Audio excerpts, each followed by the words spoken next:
जी। कोरिन्थियों का काम 1 अध्याय उसका 8 वचन। परंतु जब पवित्र आत्मा तुम पर आएगा तब तुम सामर्थ पाओगे और यरूशलेम और सारे यहूदिया और सामरिया में और पृथ्वी की छोर तक मेरे गवाह होंगे। आमीन। जब प्रभु यीशु मसीह गए, लूका रचित सुसमाचार के आगे का वर्णन है प्रेरितों का, और यहाँ पे लूका आगे से अपना जारी रखता है। जब प्रभु यीशु मसीह का स्वर्गारोहण हो गया, प्रभु यीशु मसीह मारे गए। सबसे पहले वो इस दुनिया में आए आज से 2000 साल पहले, फिर वो मारे गए, फिर वो गाड़े गए, और फिर वो तीसरे दिन मुर्दों में से जिंदा हो गए। और जब वो जिंदा हो गए, वो 40 दिन लोगों के साथ रहे, लोगों को दिखाई दिए, अपने चेलों के साथ में रहे। उसके बाद में जब वो स्वर्गारोहण उनका हो रहा था, जा रहे थे, तब उन्होंने एक बात बोली थी कि जब तक पवित्र आत्मा ना पालो, तब तक परमेश्वर की सामर्थ ना पालो, तब तक यरूशलेम में ही ठहरे रहना, ऐसा लिखा है। परंतु जब पवित्र आत्मा तुम पर आएगा तब तुम सामर्थ पाओगे। क्या पाओगे? मेरे साथ बोलिए, क्या पाओगे? सामर्थ। क्या पाओगे? सामर्थ। परमेश्वर ने कहा जब पवित्र आत्मा तुम पर आएगा तब तुम सामर्थ पाओगे और यरूशलेम, यहूदिया और सारे देश में, पूरी दुनिया में मेरे गवाह हो जाओगे। हालेलुया। जो ये सामर्थ है, इसके विषय में थोड़ा समझने की कोशिश करेंगे। देखिए, आज आपको समझना है प्रभु यीशु मसीह ने हमें क्यों चुना है। आज जो मैं आपको समझाने जा रहा हूं, ये आपके समझ में आ गया तो आज आप अपनी चंगाई खुद कर लेंगे। आज आप अपनी चंगाई खुद कर लेंगे। आपको समझ आना चाहिए। जब रात में बैठा हुआ था जहां पे पास्टर देवेंद्र जी बैठे हैं, और मैं प्रार्थना कर रहा था, कुछ ये सोच रहा था, और कल मेरे साथ बड़ा अद्भुत हो रहा था। अद्भुत ये था कि मैं सोना चाह रहा था परंतु नींद नहीं आ रही थी, और बहुत मुश्किल से सुबह 7, 6:30, 7 बजे मैं जबरदस्ती सोने की कोशिश किया, और मैं बैठा था। चूंकि चंगाई सभा थी, मैं प्रभु से पूछ रहा था, प्रभु कल चंगाई सभा है, कल चंगाई सभा है, और लोग आएंगे, लोग इस विश्वास से आते हैं कि भाई वो चंगे हो जाएं। ये सच्चाई है कि वो इस विश्वास से आते हैं कि वो चंगे हो जाएं। और मैं आपके पास में बैठा हूं, प्रभु आप दया कर दें, अनुग्रह कर दें। कुछ ये सोच रहा था, सुबह तक भी सोचते रहा। मैंने 4 बजे भी सोने की कोशिश किया, लेकिन नहीं सो पाया, और जबरदस्ती मैंने 7 बजे अपने ऊपर कपड़ा उपड़ा डाल के लेट गया, चूंकि मैं सोना चाहता हूं यहाँ पे आने से पहले। ये मेरे लिए जरूरी होता है, और ताकि मैं सो करके कुछ चीजें समझ जाऊं। और प्रभु एक बात बता रहा था मुझे, जब मैं बाइबल पढ़ रहा था, परमेश्वर ने एक वचन जो मैंने बहुत पहले सुना और पढ़ा था, मैंने अपनी बाइबल में अध्ययन किया, और लिखा है जब पवित्र आत्मा तुम पर आएगा तब तुम सामर्थ पाओगे। अगर इसे आप यूनानी में पढ़ते हैं, अगर इसी बात को आप यूनानी में पढ़ेंगे, सामर्थ को, वहां लिखा है ड्यूनामिस। क्या लिखा है? ड्यूनामिस लिखा है। क्या लिखा है? ड्यूनामिस। बोलिए ड्यूनामिस। जो ओरिजिनल शब्द आया है वो ड्यूनामिस आया है, और ड्यूनामिस एक डायनामो के समान होता है। जैसा एक डायनामाइट होता है। क्या होता है? डायनामाइट होता है, बॉम्ब होता है, और वो उसके समान है, जो हम हिंदी में पढ़ते हैं। परंतु जब पवित्र आत्मा तुम पे आएगा तब तुम सामर्थ पाओगे। क्या पाओगे? सामर्थ। अब इस सामर्थ को जो मैं कह रहा हूं उसे समझिए। ये सामर्थ जो है यूनानी भाषा में ड्यूनामिस है। क्या है? ड्यूनामिस, या इसे डायनामो बोलते हैं। ड्यूनामिस एक ऐसी पावर होती है, जो इस तरह की पावर होती है जो अपने आप में पावर जनरेट करती है। ये एक ऐसी तरह की शक्ति होती है, चाहे तो वो बॉम्ब के माध्यम से हो, जैसा परमाणु बम होता है, वो अपनी ताकत को बढ़ाता चला जाता है, फटने के बाद में वो अपनी ताकत को बढ़ाता है। ऐसा ही जो ओरिजिनल शब्द आया है वो आया है ड्यूनामिस। क्या आया है? ड्यूनामिस। ड्यूनामिस का मतलब है जो डायनामाइट होता है, ड्यूनामो होता है। ये वो सारे शब्द हैं। मैं आपको हिंदी में समझाने की कोशिश कर रहा हूं कि जो शब्द आप सामर्थ पढ़ते हो, उस शब्द का मतलब है ड्यूनामिस। और ड्यूनामिस को कैसे एक्सप्लेन किया गया है मैं वो बता रहा हूं।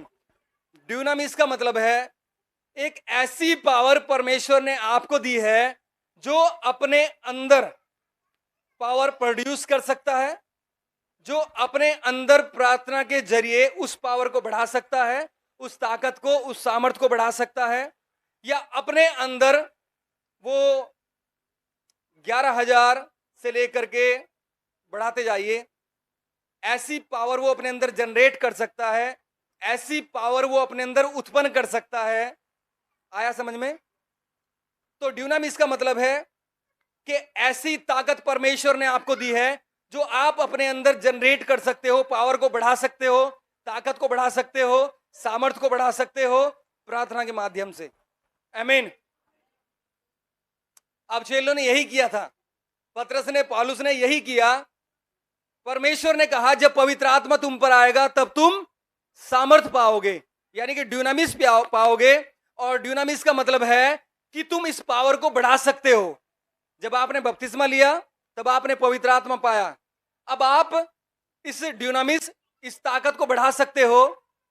ये एक ऐसी ताकत है जो अपने अंदर खुद ही प्रोड्यूस करती है सामर्थ को, खुद ही प्रोड्यूस करती है अभिषेक को, खुद ही प्रोड्यूस करती है चंगाई को। आ रहा है समझ में?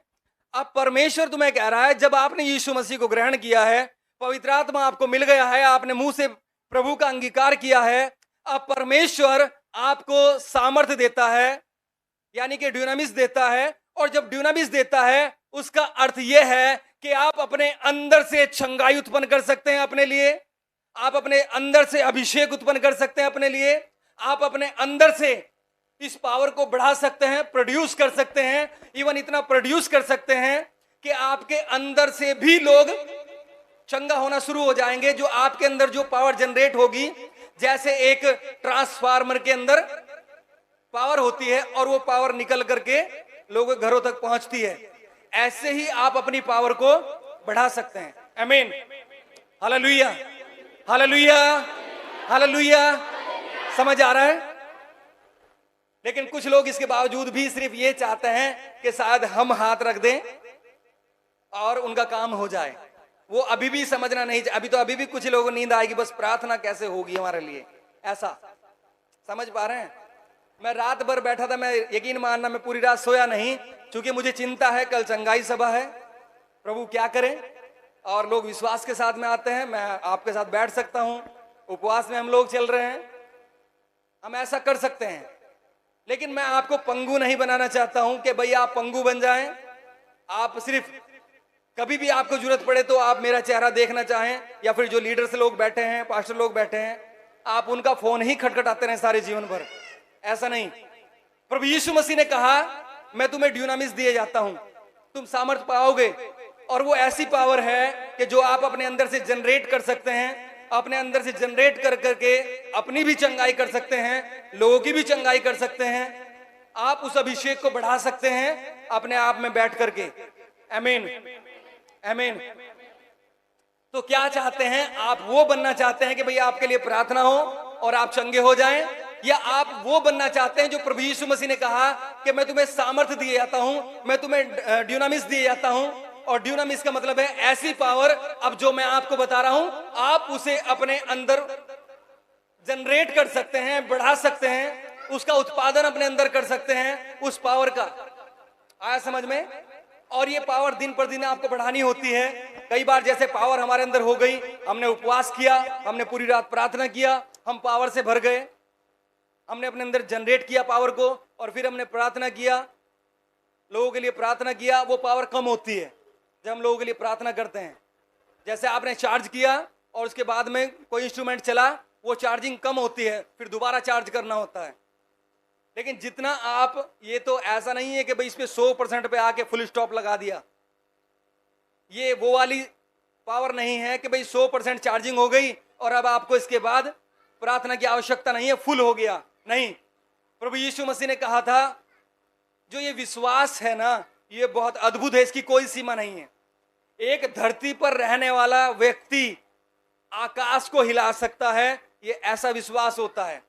इसलिए आपको अपनी सामर्थ्य को बढ़ाने के लिए स्टॉपिंग नहीं दी गई है, आप कुछ भी कर सकते हैं। आप इस पृथ्वी पे बैठे बैठे स्वर्ग को हिला सकते हैं, आकाश को हिला सकते हैं, पहाड़ों को हिला सकते हैं। ऐसा परमेश्वर ने बोला है। चूंकि आपके अंदर जो पावर दी गई है, उसकी जो तुलना की गई है वो उन बमों से की गई है जिन्हें आप डायनामाइट बोलते हैं, डायनामो बोलते हैं, आइटम बम बोलते हैं, या फिर परमाणु बोलते हैं, आइटम बम। ऐसी ताकत से आपकी तुलना की गई है जो परमेश्वर आपको देना चाहता है, जो परमेश्वर आपको बता रहा है। और जब ये ऐसी पावर होती है तो ये बड़े बड़े पहाड़ उखाड़ देती हैं। इसलिए प्रभु यीशु मसीह ने कहा कि जो विश्वास करेगा वो पहाड़ों को भी हटा देगा। हालेलुया। वो जरूरी नहीं पहाड़ हो, पहाड़ जैसी समस्याएं भी हो सकती हैं। कितने लोगों को समझ आ रहा है? कितने लोग चाहते हैं कि भाई ये ड्यूनामिस जो ऐसी पावर है हमारे अंदर पैदा हो जाए और हम खुद से अपनी चंगाइयां, अपना छुटकारा, अपना ब्लेसिंग पालें? चाहते हैं? आमीन। आज मैं ये प्रार्थना नहीं कर रहा हूं आपके लिए आपके सर पे हाथ रख के कि परमेश्वर इनकी चंगाई हो जाए। आज ये प्रार्थना कर रहे हैं कि परमेश्वर ये इस बात को समझ जाए जो मैंने समझा रहा हूं, और ये अपने अंदर जो परमेश्वर ने, देखिए जैसे आपने प्रभु यीशु मसीह को ग्रहण किया है, आपने मुंह से अंगीकार किया है, घोषणा किया है, जैसा भी पास्टर तुलसी ने बताया, आपने घोषणा किया है कि यीशु मसीह मैं तुझे उद्धारकर्ता स्वीकार करती हूं, करता हूं। जब आपने किया है, अब पवित्र आत्मा का दान आपके पास है। जब आपने बपतिस्मा लिया है और जब पवित्र आत्मा का दान आपके पास है, उसकी सामर्थ्य आपके पास है, यानी ड्यूनामिस आपके पास है। और ड्यूनामिस एक ऐसी ताकत है जिसे आप बढ़ा सकते हैं अपने अंदर, और ये इतना बढ़ सकती है कि आपको कैंसर जैसी बीमारी से भी चंगा कर सकती है। और ये रियल है, इसे साइंस प्रूफ करता है कि हमारे अंदर ऐसी पावर है, हमारे फेथ की ऐसी पावर है कि हम अपने अंदर जहर भी उत्पन्न कर सकते हैं। ये सच्ची घटना है कि हम अपने अंदर जहर भी उत्पन्न कर सकते हैं मात्र फेथ के द्वारा। ऐसा तो ये उससे भी बढ़कर ताकत है जो प्रार्थना की ताकत है। जब आप प्रार्थना करते हैं, आप अपने आप को जनरेट करते हैं, बढ़ाते हैं, बढ़ाते हैं, बढ़ाते हैं, बढ़ाते हैं और बढ़ाते हैं। इसकी कोई सीमा नहीं है। इसमें कभी भी 100% फुल लिखा हुआ नहीं आता है, क्योंकि ये एक ऐसी सामर्थ है कि जो आप सोच नहीं सकते। आज इस सामर्थ को आपको बढ़ाने के लिए परमेश्वर कहता है। आमीन, आमीन। आज का वचन बहुत कम समझ आ रहा होगा, मैं समझ सकता हूं, क्योंकि आज का वचन ऐसा नहीं है कि उसने प्रभु यीशु मसीह के पल्लू को छुआ और वो चंगी हो गई। उसने कहा, हे दाऊद की संतान मुझ पर दया कर, और वो चंगा हो गया। प्रभु यीशु मसीह ने अंधों की आंखें खोल दी, लंगड़ों को चला दिया। वो चलाता है, वो चलाता है, ये सच्चाई है। लेकिन आज जो मेरी बहनें हैं, जो मेरे भाई हैं, मैं उन्हें क्या बताना चाहता हूं जो आपको बताया जा रहा है। प्रभु यीशु मसीह ने कहा, तुम जब पवित्र आत्मा तुम पर आएगा, तुम अंगीकार करोगे, यीशु को ग्रहण करोगे, एक ऐसी सामर्थ तुम पालोगे कि जब तुम प्रार्थना में बैठोगे तो तुम उसे बढ़ाओगे। तुम्हारे अंदर से पावर जनरेट होगी और वो पावर तुम्हारी चंगाई, तुम्हारे लोगों की चंगाई करेगी। आमीन, आमीन। तो आप तैयार हैं उस पावर के लिए? आप तैयार हैं? चलिए, प्रार्थना में जाने से पहले हम गवाहियों में